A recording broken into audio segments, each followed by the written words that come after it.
디모데후서 4장 9절에서 13절 읽겠습니다. 너는 어서 속히 내게로 오라.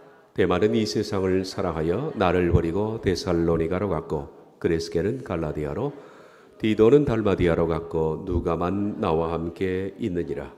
네가 올 때 마가를 데리고 오라. 그가 나의 일에 유익하니라. 두기고는 에베소로 보내었노라. 네가 올 때 내가 들어와 가보의 집에 둔 겉옷을 가지고 오고, 또 책은 특별히 가죽 종이에 쓴 것을 가져오라. 아멘.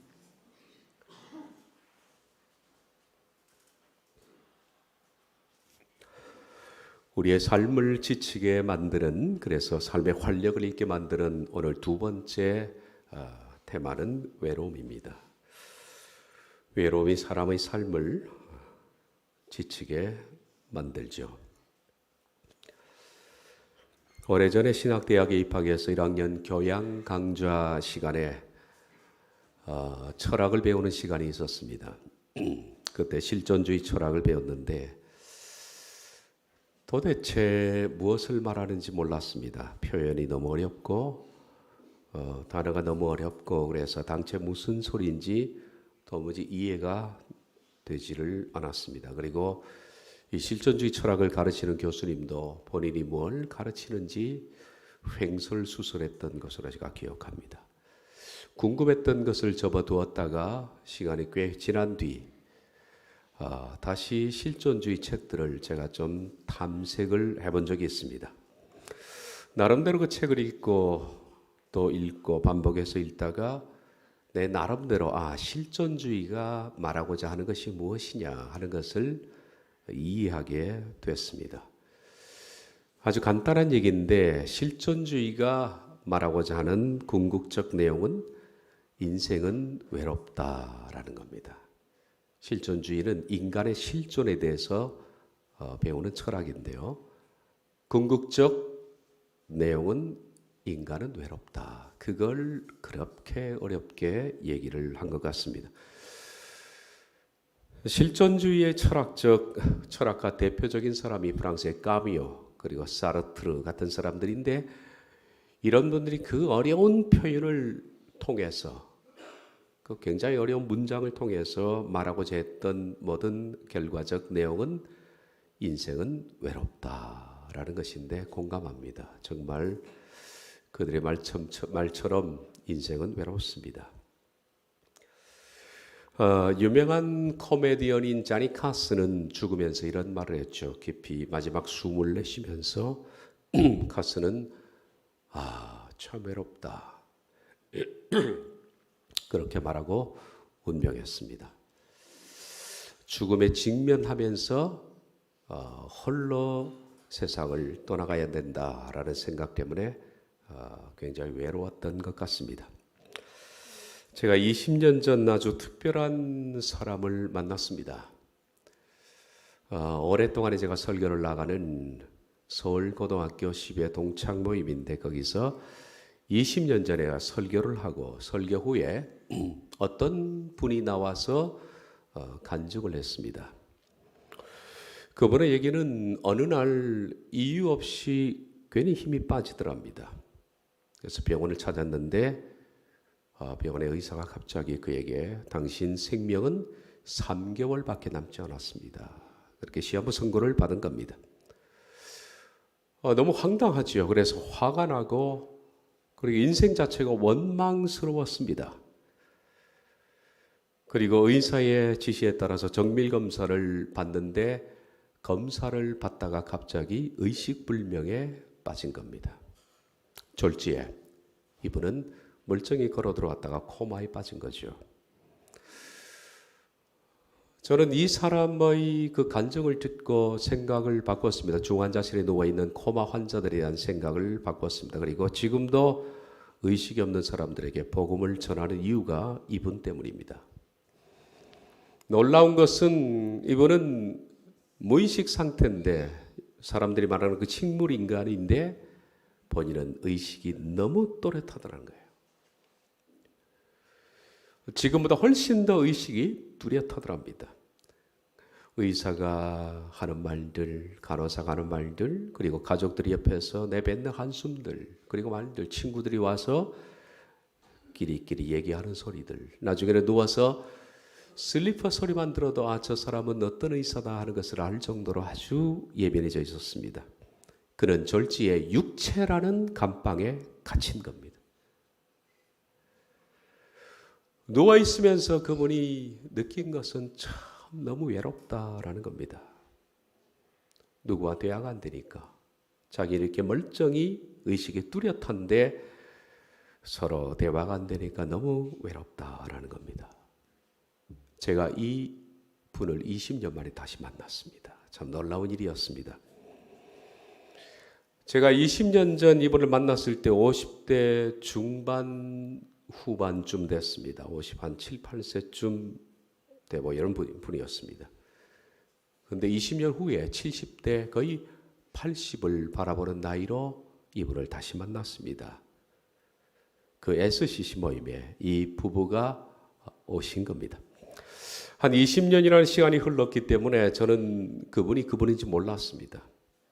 근데 예배 전에 식사를 같이 하는데 옆 테이블에 앉아서 본인이 그 얘기를, 제가 기억했던 그 얘기를 하길래 저분이었구나 안 겁니다. 그래서 제가 바짝 다가가서 얘기를 몇 마디 물어봤습니다. 그분은 그 간증을 한 이후에 삶이 너무나 충격적인 반전이 있었기 때문에 하던 일 모두 접고 왜 20년 만에 왔느냐 그 궁금증이 풀렸는데 태국에서 선교사로 헌신을 하고 계신 겁니다. 삶이 완전히 180도로 가치가 바뀐 거죠. 사람은 참 외롭습니다. 외로운 존재입니다. 사람은 사람이 곁에 있어도 외롭습니다. 사랑하는 사람을 만나도 외롭습니다. 결혼해서 부부가 생기고 자식이 생겨도 사람은 외롭습니다. 다 손님이기 때문입니다. 이 손님들 가운데 내 곁에 가장 오래 머무는 단골 손님이 있는데 그것이 바로 부부입니다. 그러나 그 부부도 역시 한 50년 조금 지나면 각자 길로 떠나야 하는 것이 인생입니다. 그래서 인생은 외롭습니다. 우리가 생각하는 그 천재들, 이 세상의 천재들도 외롭기는 마찬가지입니다. 그리고 어쩌면 평범한 사람들보다 그 사람도 더 외로울 수도 있겠습니다. 지난 20세기가 뽑은 이 세상의 최고의 천재가 아인슈타인입니다. 아인슈타인이 노후에 이런 독백을 했습니다. 나는 평소 특별히 젊었을 때 교회를 경멸했다. 교회를 무시했다. 그러나 내 조국 독일이 어두워졌을 때 그리고 나치의 핍박 아래 있었을 때 내가 경멸했고 무시했던 교회는 우리 민족의 유일한 소망이었고 사람들의 안식처였다. 내가 나이를 먹어가면서 내 노후에 인생의 석양역에 나는 하나님 외에는 내 영혼의 위로를 경험할 수 있는 장소를 찾지 못했다. 그래서 나는 이제 교회로 돌아간다. 쉽게 말하면 외롭다는 겁니다. 외로워서 이제 신을 찾는다. 그리고 교회로 돌아간다. 어쩌면 우리가 하나님의 나라에 가면 아인슈타인도 볼 수 있을런지 모르겠습니다. 우리 성경에서 가장 위대한 하나님의 사람 중에 한 사람이라고 꼽히는 사도 바울. 대단한 믿음을 소유했던 그리고 대단한 열정을 소유했던 이 바울도 역시 그 외로움은 비껴나갈 수 없는 사람이었습니다. 우리가 읽었던 말씀 디모데후서 4장 13절을 보면 이런 말씀이 있습니다. 네가 올 때 내가 들어와 가보이 집에 둔 겉옷을 가지고 오고. 저는 이 글을 읽자면 왠지 바울에 대한 연민의 정이 느껴집니다. 마음이 찡하다고 할까? 또 마음속에서 느껴지는 연민의 정 같은 것들이 사도인 바울에게서 느껴집니다. 옷을 가지고 오라. 드로아 지역에 가보이 집에 가면 내 겉옷이 있는데 그것을 좀 가지고 와라. 내가 좀 춥다라고 얘기합니다. 지금 바울이 이 편지를 쓰는 장소는 로마의 감방입니다. 감방처럼 지금 그런 감방이 아니라 집에 가택 구금이 된 상태입니다. 그는 나갈 수 없지만은 자유롭게 어떤 사람도 방문할 수 있습니다. 그리고 에바브로디도 같은 사람들이 와서 그의 수종자로서 무엇이든 다 공급해 줄 수 있는 그런 상황입니다. 그러므로 여기 옷이 없었겠습니까? 옷이 있습니다. 그가 원한다면 얼마든지 옷이 있습니다. 입을 수가 있습니다. 그런데 이 노사도 바울이 죽음을 앞두고 있는 이 시점에 디모데후서는 바울이 사형당하기 바로 직전의 서신입니다. 맨 마지막 서신이죠. 그런데 그는 거기에 있는 옷들을 아무리 껴입어도 따뜻하지가 않은 거예요. 왜냐하면 마음이 춥기 때문입니다. 가만히 생각해 보니까 젊어서 그가 혈기왕성했고 그리고 주변에 많은 사람들이 함께 있었을 때 그때 입고 다녔던 외투가 생각이 나는 겁니다. 그리고 얘기하는 겁니다. 네가 올 때 그 외투를 좀 가지고 와라. 그러면 좀 내가 따뜻해질 것 같아. 사실 이 옷은 추위를 위해서 입는 옷보다 그의 마음의 옷이지요. 추억이 그리워서 이 옷이 생각이 났던 것 같습니다. 바울이 그랬던 이유 중에 하나가 뭐냐면 지금 바울의 곁에 사랑했던 동력자들이 한 사람, 두 사람 떠나버렸습니다. 그 사람이 떠난 겁니다. 그러니까 더 마음이 외로운 거지요. 디모데후서 4장 10절을 보면 데마는 이 세상을 사랑하여 나를 버리고 데살로니가로 갔고 그레스게는 갈라디아로 디도는 달마디아로 갔고 좀 이것을 직역을 해봤습니다. 데마스는 현 세대를 사랑해서 나를 버리고 데살로니게로 갔고 그레스게는 갈라디아로 디도스는 달마티아로 여기 같고라는 이 동사는 하나입니다. 여기 데마라는 사람이 같고라는 동사도 그레스게와 디도에게도 똑같이 적용되고 있습니다. 한 동사로 세 사람을 지금 묶고 있는 그런 문장 형태입니다. 데마는 배신했던 것이 분명합니다. 왜냐하면 여기 보니까 현 세대를 사랑해서 나를 버리고 나를 내팽개치고 데살로니가를 갔다 라고 했기 때문에 데마는 배신자인 것은 분명합니다. 그런데 뒤에 나오는 그레스게와 디도는 모르겠습니다.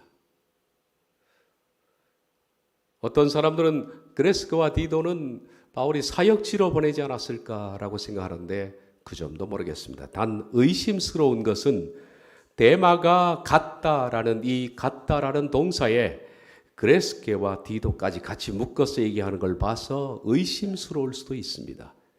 그레스게와 디도도 배신자일 수도 있다는 것인데 정확하지는 않습니다.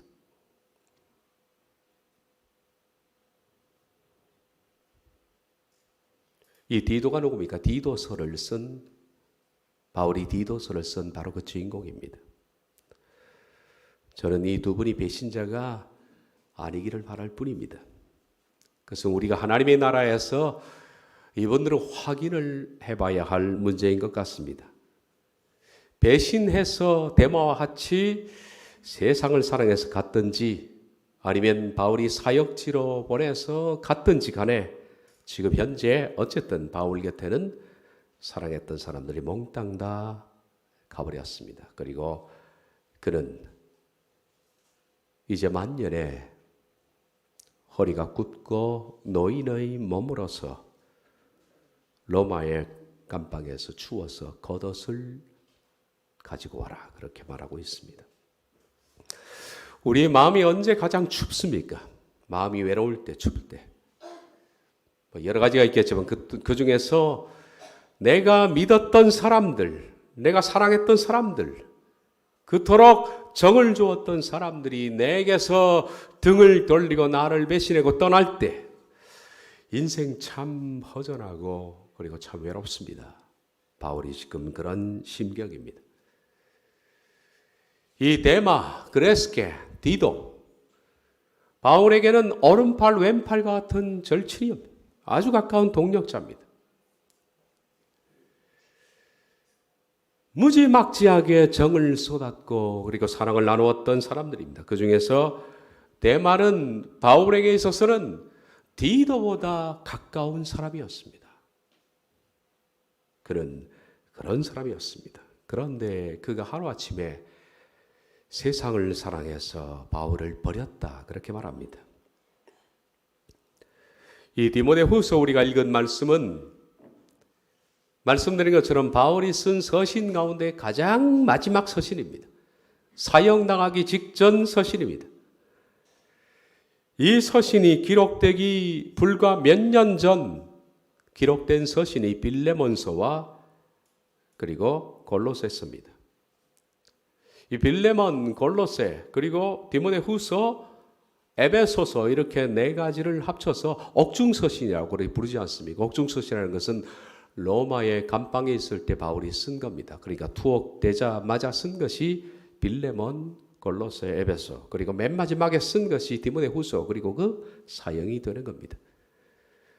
로마의 옥중에서 썼을 때만 하더라도 이 디모데후서를 쓰기 한 2년 전 썼던 빌레몬서와 골로새서를 보면 데마가 나옵니다. 그때 데마는 배신자가 아니었습니다.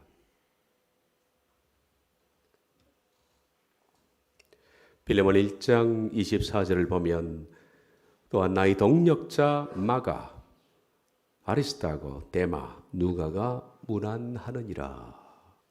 이때만 해도 아닙니다. 골로새서 4장 14절을 보면 사랑을 받는 의원 누가와 또 데마가 너에게 문안하느니라. 데마는 바울이 로마 감방에 투옥된 바로 그 시점에도 여전히 거의 변하지 않는 동력자였습니다. 그리고 인생의 진정한 친구였습니다. 그랬던 그가 하루아침에 배신한 겁니다. 초대교회의 한 문서를 읽어보면 이런 글이 나옵니다. 로마의 거리를 걷고 있던 바울, 그 오른편에는 누가가 있었고 왼편에는 데마가 있었다.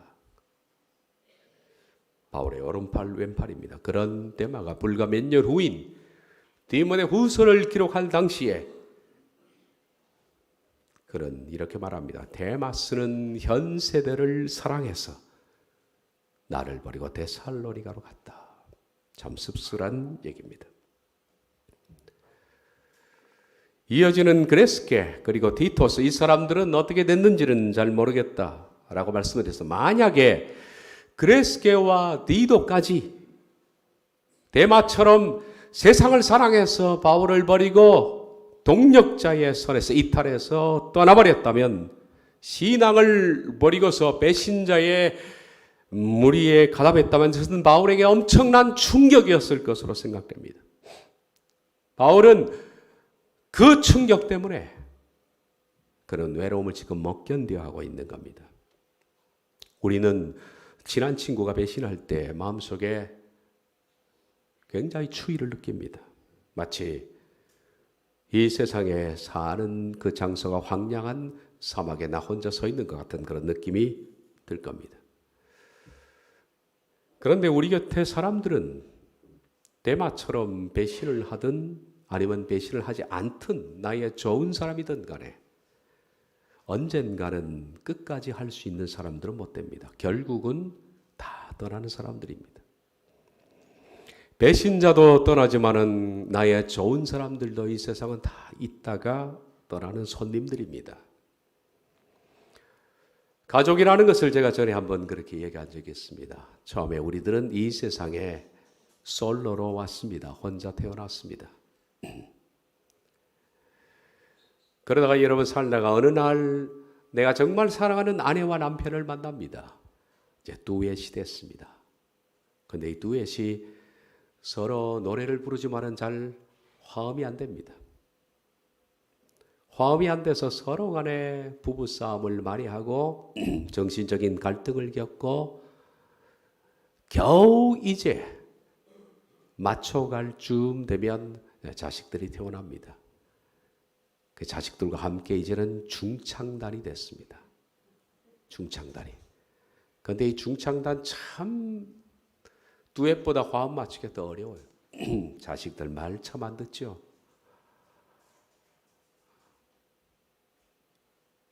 그래서 자식들과 함께 하모니를 이루고 사는 것도 참 보통 일이 아닙니다. 자식 때문에 속 썩고 힘들고 어렵고 그렇게 해서 중창단을 구성해서 겨우겨우 꾸려 나가다가 이제는 그 자식들이 하나둘씩 떠나서 결혼해서 가버리고 나면 다시 듀엣이 됩니다. 그런데 이 듀엣은 초창기 듀엣과는 다른 게 화음은 잘 맞습니다. 이제 나이가 50대, 60대 되다 보니까 웬만한 건 다 포기하고 이제는 좀 맞출 줄을 압니다. 이제 듀엣을 부를만 하면 다시 솔로가 되는 겁니다. 세상을 떠나기 때문에 다시 솔로가 되는 겁니다. 그래서 솔로로 왔다가 다시 솔로로 가는 것이 인생입니다. 모든 사람들은 다 외롭습니다. 삶을 지치게 만드는 두 번째 원인이 외로움에 대한 처방이 뭐냐? 오늘 설교의 결론이지만은 미리 말씀을 드리면 외로움에 대한 처방은 없습니다. 방법이 없습니다. 어차피 인생은 외롭기 때문에 외로움은 외롭다라는 것을 인정해야 될 수밖에 없다는 겁니다. 어떤 분은 결혼을 이렇게 표현을 했습니다. 결혼이란 뭐냐? 결국 혼자가 되는 것이다. 결혼을 앞두고 있는 사람들에게는 참 충격적인 얘기지만은 결혼은 결국 혼자가 되는 것입니다. 그러니 외로움 자체를 내 마음속에 느끼는 것을 이상하게 생각하면 안 됩니다. 왜 이렇게 외롭지? 왜 이렇게 외로운 거야? 나 여기 힘들어. 그 외로움을 메꾸기 위해서 다른 어떤 데 눈을 돌리거나 외로움을 달래기 위해서 애쓰지 마십시오. 그러다가 막이 들어갑니다. 사로잡히는 겁니다. 죄짓게 되는 것이고 차라리 외로움을 당연한 것으로 인정을 해야 됩니다. 외로움을 있는 그대로 받아들이고 그래 외로운 것이 인생이야. 그것이 정확한 처방인 것 같습니다. 앞으로 점점 더 외로워질 겁니다. 왜냐하면 늙음이라는 것은 더욱 외로움을 가중시키기 때문입니다. 그 외로움은 늙을수록 더 외로워지는 것입니다. 늙지 않는 사람이 어디 있습니까? 다 우리 늙고 있습니다. 그러므로 늙음은 곧 외로움이다. 이렇게 정의를 할 수 있습니다. 앞으로 더 외로워질 겁니다. 제가 몇 번 소개해서 여러분들에게는 아주 귀에 익은 분이 되겠습니다만은 스위스의 외과 의사로서 정신상담학의 기독교 정신상담학의 획을 그었던 폴 트루니에라는 사람이 있습니다. 기독교 상담학의 위대한 공헌자라 그렇게 부르죠. 폴 트루니에의 유명한 저서 인생의 사계절이라는 책이 있습니다. 아주 조그마한 책인데 여러분 서점에 가서 한번 책을 사서 읽어보는 것도 좋으리라 그렇게 생각합니다. 적극적으로 추천을 해드립니다. 폴 트루니에 이분은 제게 신앙과 그리고 학문에 있어서 제가 빚을 많이 진 분입니다. 만나보지는 못했습니다만 책을 통해서 저는 이분의 책을 참 좋아해서 신학교 때 이분이 쓴 책은 제가 다 산 것 같아요. 몽땅 다. 그냥 세트로 전부 사서 거의 다 읽어봤습니다. 마지막에 노년의 심리학까지 나오는데 퇴직과 노년의 심리학. 제가 이분의 책을 읽을 수 있었던 것은 제게 큰 도전이었습니다. 그리고 제게 정발전이었죠. 이번에 책 가운데 아주 작은 제일 작은 소책자인 인생의 사계절 아주 조그맣습니다. 폴 트루니에가 인생을 네 계절로 나눈 것은 정말 탁월한 직관력이다라고 저는 생각합니다. 인생을 봄, 여름, 가을, 겨울로 나누었습니다. 탁월한 분석이며 아주 뛰어난 직관력입니다. 물론 노년의 계절은 겨울입니다.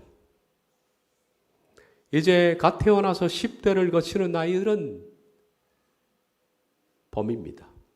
파릇파릇 새싹이 돋아나서 과연 저 아이가 어떻게 자랄지 그 아이에게는 꿈이 물씬 풍기는 봄입니다. 그러다가 20대가 되면 뜨거운 여름입니다. 열정을 바쳐서 일을 합니다. 20대, 30대입니다. 그러다가 50대쯤 되면 이제는 본격적으로 가을이 됩니다. 그리고 65세 넘어가면서 겨울의 시기로 접어든다는 겁니다. 가을이 되면 아주 단풍이 아름답게 장식이 되고 거기에 아주 먹음직한 열매가 맺힙니다. 그래서 인생의 가장 화려한 계절이 50대죠. 60이 넘어가면서 이제는 이파리들이 다 떨어지고 겨울이 되면 다 낙엽이 되고 그리고 열매도 떨어지고 나무 몸통 그 자체만 남습니다. 그래서 인생의 노년은 황량한 계절입니다. 아무것도 남지 않는 계절. 이런 노년의 시기, 이 겨울을 좋아하는 사람은 아무도 없을 겁니다. 쓸쓸하고 외롭기 때문에.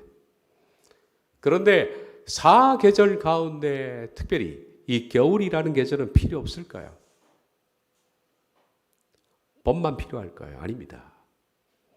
봄도 필요하지만은 여름, 가을도 필요하지만은 겨울도 다 같이 중요합니다. 겨울은 겨울로서 가지는 중요한 의미가 있기 때문입니다. 제가 볼티니의 인생의 사계라는 이 책을 한 20년 전에 읽고 제가 기도한 적이 있습니다. 저희는 저희 부모님이 일찍 세상을 떠나셨고 그리고 저희 친척들도 이상하게 60을 넘기신 분들이 많이 없습니다. 50대 다 가셨어요.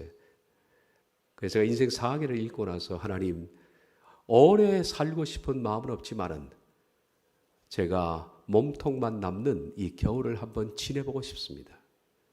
이 시기가 어떤지 한번 겪어보고 싶습니다. 겪어보고 싶더라고요. 사실 인생이라는 것은 봄부터 시작해서 겨울까지 다 그 시기마다 홍역을 앓습니다. 편한 시기는 아무것도 없습니다. 사춘기도 홍역을 앓고 그리고 중년기도 홍역을 앓고 그리고 노년기도 마찬가지로 홍역을 앓습니다. 내용은 다 다르죠. 사춘기의 홍역이라 그러면 열정이 안에서 에너지가 밖으로 튀어나가는 시기, 에너지의 방향이 속에서 밖으로. 그래서 이제는 가정에서 밖으로, 친구로, 가족에서 친구로, 그리고 가족에서 이제는 일터로. 에너지가 내 속이 아니라 저 밖에 뭔가 일을 하고 뭔가 추구하고 하려는 그 열정으로 가득 차서 에너지를 밖으로 쏟아내는 시기. 그러나 뭔가 보이는 것이 없는 방황의 시기. 이것이 사춘기라면 중년기는 에너지가 이제는 역으로 밖에서 안으로 들어오는 겁니다. 이제는 해볼 거 다 해보고 에너지가 안으로 들어오니까 중년기에는 자꾸 무슨 질문이 생기느냐면 내가 누구야? 나는 지금 뭐하고 살았지? 에너지가 지금 나에게 묻는 겁니다. 방향이 내게 묻는 거예요. 에너지 방향은 밖으로 갔다가 안으로 돌아오면 죽는 거예요. 사람은. 내가 왜 이렇게 허무해? 나 뭐하고 살았지? 그런 생각이 자꾸 듭니다. 그래서 중년기는 허탈함이 드는 거예요. 허탈함이 드는 것은 참 중요한 일입니다. 그것은 하나님의 부르심인데 자연적인 부르심입니다. 그런데 중년에 철없는 중년기는 허탈하니까 자꾸 딴 걸로 메꿔 넣으려고 그래요. 그러지 말고 허탈함 자체를 느끼는 게 좋은 겁니다. 노년기에 접어들면서 홍역은 뭐냐 하면 겨울에 나무를 생각해 보십시오. 겨울에는 이 나무가 가을철에는 이파리가 그렇게 아름답고 열매가 맺혔던 것이 하나둘씩 다 떨어지고 이제는 앙상한 몸통 자체가 남습니다. 그래서 겨울의 시기를, 노인의 시기를 상실의 시기라, 떠나보내는 시기. 이제는 다 떠나가는 거예요. 그러니까 노년이 될수록 더 외롭다는 얘기입니다. 전도서를 설교하면서 제가 이 노년을 세 가지 상실로 얘기한 적이 있습니다. 먼저 신체적 상실입니다.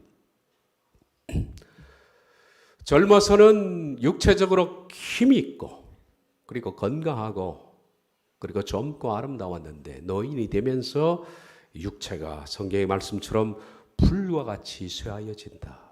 풀처럼 쇠하여집니다. 동작이 느려지고 병에 대한 저항력이 약해지면서 이제는 쉽게 질병에 걸리고 그래 한번 앓게 되면 회복이 더딥니다. 뼛속에 양분이 빠져나가면서 뼈가 약해지고 그래서 조그마한 충격에도 상하기도 합니다. 전도서 12장 2절을 보면 비 뒤에 구름이 다시 일어나기 전에 라고 표현하잖아요. 노년의 시기를 비 뒤에 구름이 일어나는 시기. 비가 온 다음에는 날씨가 쾌청해야 되는데 비가 온 뒤에 다시 구름이 낀다. 이것이 신체적 현상인데 노인들은 젊어서는 아팠다가도 비가 온 뒤에 날이 쾌청해지는데 노인이 되면 비가 온 뒤에 또 아픕니다. 아픈데 또 아픕니다. 치통이 사라지니 두통이 오고 두통이 사라지니 신경통이 오고 신경통이 사라지니 위통이 오고 관절통이 오고 정신없는 겁니다. 비 온 뒤에 구름이 자꾸 끼는 겁니다. 12장 3절을 보면 그런 날에는 집을 지키는 자들이 떨 것이며 집을 지키는 자들이 떨 것이며 집이라는 것은 육체를 말하는데 육체가 떨린다는 얘기입니다. 괜히 입이 벌어지고 노인들 보면 젊어서 그러지 않았습니다. 여러분 밥 먹을 때 그리고 앉아있을 때 입을 해 벌리고 있는 게 그 나이 들면 다 그렇게 되는 거예요. 추하게 보이죠? 다 그렇게 됩니다. 침도 갑자기 이유 없이 흐르고 밥 먹다가 콧물도 빠뜨리고 국을 숟가락으로 떠서 오는데 반은 흘리고 지금 제가 SCC를 몇 년째 나가고 있는데 도저히 모르겠습니다. 지금 그러니까 30대부터 나가서 지금 제가 60대니까 30년을 나갔는데 지금 그분들이 80이 다 됐거든요. 50대에 만났는데 그분들 지금 국 두면요 다 흘려 거의 다 덜덜덜덜 떠는데 옆에 있는 회장 장로님은 많이 뜨십니다. 덜덜덜덜 떠요. 그래서 제가 그 어른들을 보면서 참 먼저 가신 선배들이잖아요. 그 길을 보시면서 제가 참 많은 걸 배웁니다. 장로님들 그러고 있습니다. 국 드시다가 콧물도 빠뜨리시는 분이 있고 그리고 다리가 떨려서 주저앉는 분도 있고 그래서 전도서 12장 4절 5절을 보면 이런 말씀이 나오죠. 길거리 문들이 닫혀질 것이고 맷돌 소리가 적어질 것이고 이가 부실하다는 얘기입니다. 새의 소리로 인하여 일어날 것이며 아주 왜 이렇게 예민한지 음악하는 여자들은 더 새하얘질 것이며 목소리도 변한다는 거죠. 저도 목소리 톤이 지금 많이 저음이 됐는데 30대에는 제가 굉장히 고음이었습니다. 말할 때 보면 그때 설교를 들어보면 아주 하이 톤이었어요. 근데 지금은 점점 나아지는데 나중에는 베이스가 될 것 같습니다. 목소리가 성대가 약해져서 그런 것 같습니다. 그런 자들은 높은 것을 두려워할 것이며 길에서는 놀랄 것이며 살구나무가 꽃이 필 것이며 흰머리가 된다는 얘기죠. 메뚜기도 짐이 된다. 참 어렵다는 거죠. 원욕이 그치리니 이는 사람이 자기 영원한 집으로 돌아가고 조문객들이 거리로 왕래하게 되리라. 마침내 돌아가셔서 이제는 그를 문상으로 온다는 것이 신체적인 상실입니다. 그리고 두 번째 오는 것이 자기 역할의 상실입니다. 지금 내가 할 일이 있을 때는 우리가 인간다움을 느낍니다. 내가 밖에 나가서 직장에서 나를 필요로 할 때 내가 얘기할 때 귀담아 듣는 사람이 있고 교회를 나가도 내가 할 일이 있고 역할이 있고 집에서도 할 일이 있고 나를 기다리는 사람이 있고 나를 필요로 하는 사람이 있다는 것은 행복입니다. 그런데 노년의 시기가 되면 자연히 내 역할이 없어지는 겁니다. 그러므로 퇴직은 엄청난 충격입니다. 제 동창들도 거의 다 퇴직을 했더라고 보니까. 퇴직은 엄청난 충격입니다. 가정에서 부모로서의 이제는 존엄성도 권위감도 그리고 역할도 다 상실합니다. 자식들은 커서 쥐들 머리가 더 굵으니까 부모의 말을 듣지 않고 혼자서 알아서 결정해 나가니까 부모가 할 일이 아무것도 없어지는 겁니다. 이때 사람은 점점 외로움을 느끼는 거죠. 그리고 마지막 세 번째는 관계 상실입니다. 사람은 사람과 더불어서 살 때 즐거움과 삶의 의미가 있는데 노인이 되면서 관계의 폭이 줄어드는 겁니다. 특별히 직장을 퇴직하면서 동료와의 관계가 끊어집니다. 건강의 문제로 이제 활동을 줄여야 되니까 자연히 이제는 만남도 뜸해집니다. 게다가 사랑했던 사람들도 하나씩 둘씩 떠납니다. 가까운 친구도 떠나고 친척도 떠나고 형제도 떠나고 가장 고통스러운 것은 평생 손님이었을 줄 알았던 그 단골 손님이 어느 날 호련히 떠나는 겁니다. 이처럼 노년의 계절은 겨울인데 상실의 시기입니다. 그러니까 나무 몸통만 남는 겁니다. 이 노년의 계절, 이 계절은 정말 그러면 필요 없는 계절이고 쓸쓸한 계절인가? 모든 것이 읽기만 하나? 저는 그렇게 생각하지 않습니다. 인생이라는 법칙은 항상 이렇더라고요. 뭔가 잃으면 얻는 것이 있고 얻는 게 있으면 잃는 것이 있습니다. 100% 얻는 것만 있고 100% 잃는 것만 있는 것이 아닙니다. 다 잃는 게 있으면 얻는 게 있습니다. 노년의 시기는 이처럼 신체 그리고 관계, 역할 이런 것들은 잃어버리지만 우리에게 잃는 반면에 노년의 시기는 얻는 것이 있다는 겁니다. 어느 유명한 배우가 분장을 하는데 여배우가 분장사가 그랬답니다. 이마에 주름이 있으니까 이걸 좀 화장으로 지워드리겠습니다 하고 지우려니까 놔두십시오. 제가 이 주름을 만드는데 60년 걸렸습니다.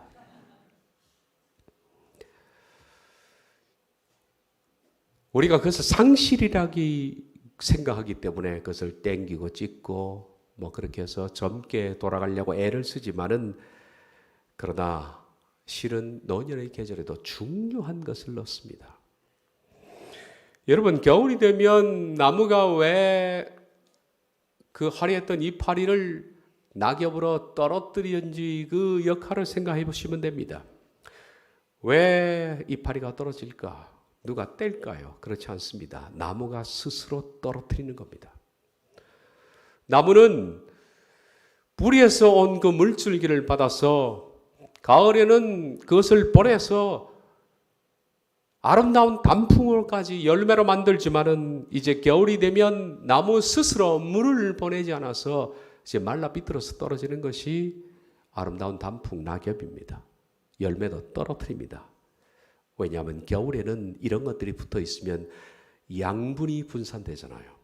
겨울은 최소량의 양분으로 나무가 생존해 나가는 시기이기 때문에 이파리도 필요 없는 겁니다. 열매도 필요 없는 거예요. 생존을 위해서 최적의 상태로 만들기 위해서 그렇습니다. 그러므로 인간은 노년에 이런 화려한 것들은 잃지만은 얻는 게 있습니다. 그것은 뭐냐면 인간 본연의 존재입니다. 우리가 대단한 줄 생각하지 않습니까? 젊어서는. 특별히 좋은 대학을 나온 사람들은 그것이 자기에게 이파리가 됩니다. 열매가 됩니다. 내 자식이 어쨌니? 사업이 성공했니? 잘생겼니? 뭐 그러면 그것이 내 기쁨이요. 그것이 열매요. 이파리가 됩니다. 신체적인 건강, 직장 뭐 이런 것들이 다 나의 자랑거리가 됩니다. 그러나 그런 자랑거리는 인생 자체가 아닙니다. 이런 것들이 떨어지고 나서 인생 자체의 마른 가지, 다시 말해서 인간 존재가 얼마나 별것 아닌지 몸통이 드러날 때 그렇게 아름다웠던 나무가 다 떨어지고 나니까 저렇게 볼상스럽구나. 인생이란 정말 아무것도 아니고 이걸 배우는 것이 노년의 시기입니다. 저도 겨울에 되면 우리 앞산 뒷산 이렇게 보면 다 떨어지고 가지만 나오면 참 볼 게 없습니다. 참 볼 게 없습니다. 그렇습니다. 노년은 볼품없는 시기입니다. 어쩌면 그 잎사귀와 열매는 나를 인간 존재를 위장해왔던 위장인지도 모르겠습니다.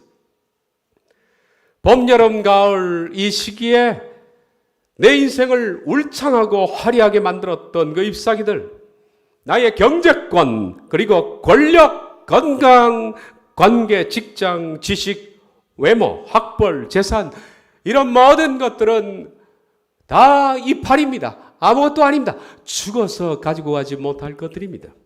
잠시 맺혔다가 사라지는 것입니다.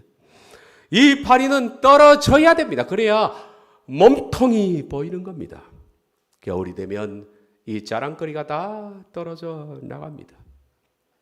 그래서 나이가 들면 남녀도 뭐 별로 의미가 없잖아요. 학벌도 통합되고 외모도 통합되고 다 똑같습니다. 다 똑같아요. 제가 좀 전에 말했던 SCC 그분들 젊어서 대단한 사람들입니다. 중학교 때 중학교에서 전교에서 1, 2등 하던 사람들이 서울고등학교 경기고를 들어왔던 사람들이죠. 제가 처음 나갔을 때 그때 거기에 선생님들도 몇 분 나오셨습니다. 그리고 그분이 다 돌아가셨지만 그 선생님들이 제게 한 말이 있습니다. 목사님, 이 아이들이요 천재들입니다. 내가 얘들을 가르치면서 1등과 꼴찌죠. 1등과 꼴찌가 차이가 없어요. 앉아서 공부 열심히 좀 더 열심히 좀 하면 1등 되고 안 하면 공치 되고 뭐 그 차이지 얘들 천재입니다. 그랬던 기억이 납니다. 그분 돌아가셨는데요. 50대 중반 때 제가 왔으니까 이분들이 참 대단한 사회적 지위를 가졌더라고요.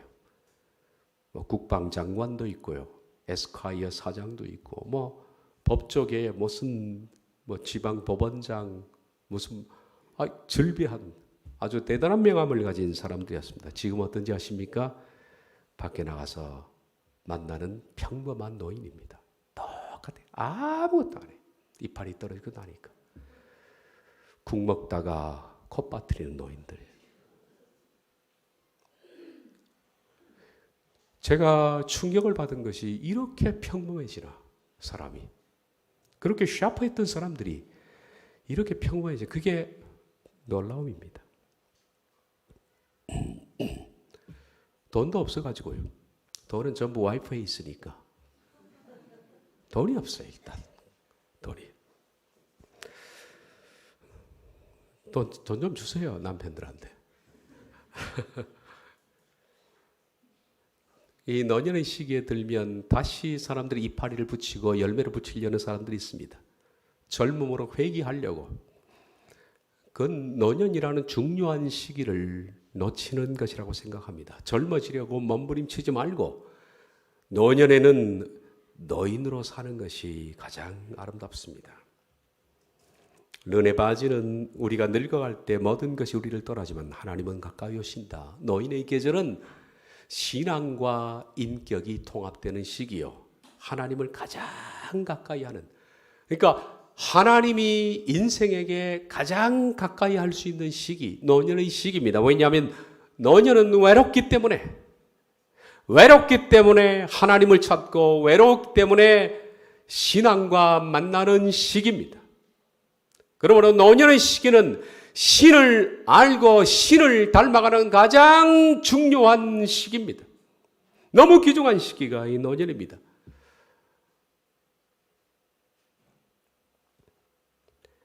장 딜레이는 육신을 위해 살려는 노인에게는 늙는다는 것은 파경이지만 영을 위해 살려는 사람에게는 늙음은 일종의 신격화다라고 말했고, 폴 티니어의 퇴직과 노년의 심리학 가운데에서 이런 말을 했습니다. 노년은 하나님께서 우리를 죽음에 앞서 준비시키기 위한 일종의 고독과 단절의 학교다라고 말했습니다. 바울은 이 외로운 노년의 시기를 외로움을 어떻게 해결하느냐?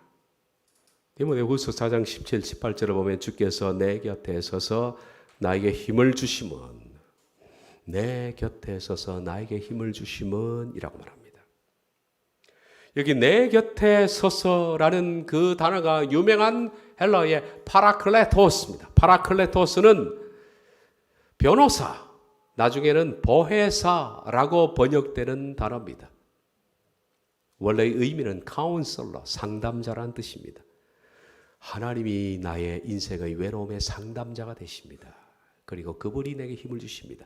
이것이 노년이 얻을 수 있는 특혜라고 저는 생각합니다. 노년뿐만 아니라 인생이 외로울 때 뭘로 우린 달랩니까? 말씀드린 것처럼 인생이 외로울 때 술로 달래거나 친구로 달래고 자꾸 다른 것들로 채워 넣으려고 하면 여러분이 마귀 만납니다. 외로움 자체를 내버려 둬야 합니다. 그리고 외로움이라는 그것 때문에 우리들은 신을 만나게 되는 겁니다. 고독 때문에 우리는 비로소 하나님을 만나는 중요한 계기가 되는 겁니다. 나의 외로움과 한숨과 눈물을 아시는 분, 나의 마음을 가장 잘 카운슬러 하시는 분, 그분이 내 곁에 서서 파라클레토스, 그것이 하나님의 별명입니다. 이사야 9장을 보면 예수님의 위대한 별명들이 쭉 나오죠. 한 아이가 우리에게 낳고 한 아들을 우리에게 주신 바 되었느니 별명이 쭉 나옵니다. 그 중에 그 이름 모사. 모사라는 어감이 상당히 좋지 않습니다. 영어 성경은 이것을 카운슬러라고 번역을 했습니다. 그 이름 상담자. 하나님의 상담자이십니다. 그것이 그분의 별명이십니다. 우리가 불안해하고 공허해하고 허무해하는 인생의 외로움을 만났을 때, 마음에 차가운 겨울바람이 불 때 우린 하나님을 만날 수 있는 최적의 조건이 갖춰진 겁니다. 내 곁에 친밀하게 찾아오셔서 나의 외로움과 고민을 상담해 주시는 예수님, 나의 아픔을 카운슬링해 주신 나의 주님, 이 주님이 내 곁에 계시다는 것은 우리가 외로움이라는 시간 아니면 언제 이 특혜를 누릴 수가 있겠습니까? 외로움은 그러므로 중요한 인생의 동기가 됩니다. 외로움을 헛되이 보내지 말라는 거예요. 외로움이라는 에너지를, 그 기회를 낭비하지 말라는 겁니다. 하나님을 만나는, 그리고 우리가 깊어지는, 신앙적으로 가장 깊어지는 중요한 계기가 외로움이라는 겁니다. 어느 추운 겨울날 디트로이트, 미국 디트로이트의 유명한 자동차 정비사가 차량을 몰고 회사로 출근하고 있었습니다. 그런데 갑자기 길 한복판에서 차가 멈춘 겁니다. 겨울에. 정비사니까 얼마나 차를 잘 고치겠습니까? 뚜껑을 열고 아무리 봐도 이 정비사인 그가 뭐가 문제인지 도저히 모르는 겁니다. 어쩔 줄 몰라서 이 추운 겨울에 어떻게 할 방법이 없어 당황하고 있는데, 좀 있다 그 옆에 아주 멋진 차를 타고 가던 사람이 내렸습니다. 흰 양복을 입은 노 신사가 내린 겁니다. 그리고 그가 그렇게 말합니다. 뭘 좀 도와드릴까요? 이 정비사는 속으로 가소롭게 생각했습니다. 디트로이트에서 최고 가는 정비사인 내가 못 고치고 있는데 당신이 뭘 돕겠다는 얘기인가? 속으로 그렇게 생각하면서 웃었습니다.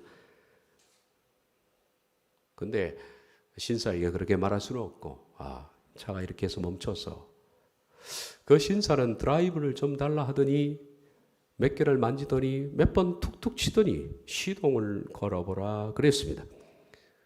정비사는 시큰둥한 얼굴로 시동을 걸었는데 시동이 걸린 겁니다. 도대체 놀라서 이 사람이 누군가? 이 멋진 신사가 누군가? 라고 멈춰서 쳐다보고 있는데 그분이 명함을 한 장 주고 떠납니다. 명함에는 헨리 포드, 곧 포드 자동차를 만든 사람이었습니다. 그렇습니다. 나를 만드신 분이 나를 고칠 수가 있습니다. 하나님은 나를 만드셨기 때문에 나를 고칠 수 있는 거예요. 내 두뇌를 만드시고 내 심장을 뛰게 하신 그분, 내 호흡을 호흡하게 만드신 그분이 나를 모르겠습니까? 내 아픔을 모르겠습니까? 내 고통을 모르겠습니까? 내 좌절과 한숨을 모르겠습니까? 그래서 예수님은 진정한 모사, 카운슬러, 내 인생의 상담자가 되시는 겁니다. 내가 고장났을 때 어디를 두들겨야 고칠 줄 아는 정확한 지식을 가진 분, 그러므로 우리 인생의 외로움을 만나거든 외로움을 달래거나 외로움을 다른 것을 채워넣으려고 애쓰지 말고 외롭기 때문에 하나님을 만나십시오. 그것이 외로움에 대한 처방입니다. 같이 있으면 됩니다. 하나님과 함께. 어떤 잡지에서 그림책을 봤는데 거기에는 호수에 석양역에 배가 한 척 더 있었습니다. 외롭게 보이는데 밑에 글이 써져 있습니다. 나는 외롭지 않습니다. 왜냐하면 나는 혼자가 아니기 때문입니다. 하나님과 함께 있다면 외롭지 않습니다. 그것이 외로움에 대한 처방입니다. 기도하겠습니다.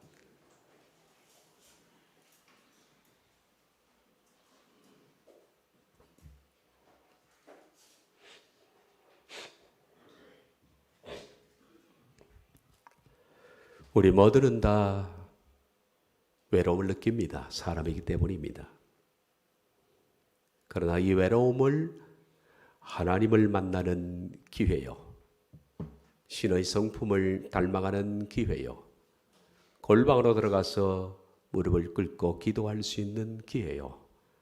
내 인생의 속이 성숙할 수 있는 기회로 삼는다면 하나님께서 인생 가운데 외로움을 만드신 그 외로움을 창조하신 창조의 목적이 이루어지는 줄 압니다. 우리 모든 교우들이 그렇게 성장해 가게 해 주시옵소서. 예수님의 이름으로 기도하옵나이다. 아멘.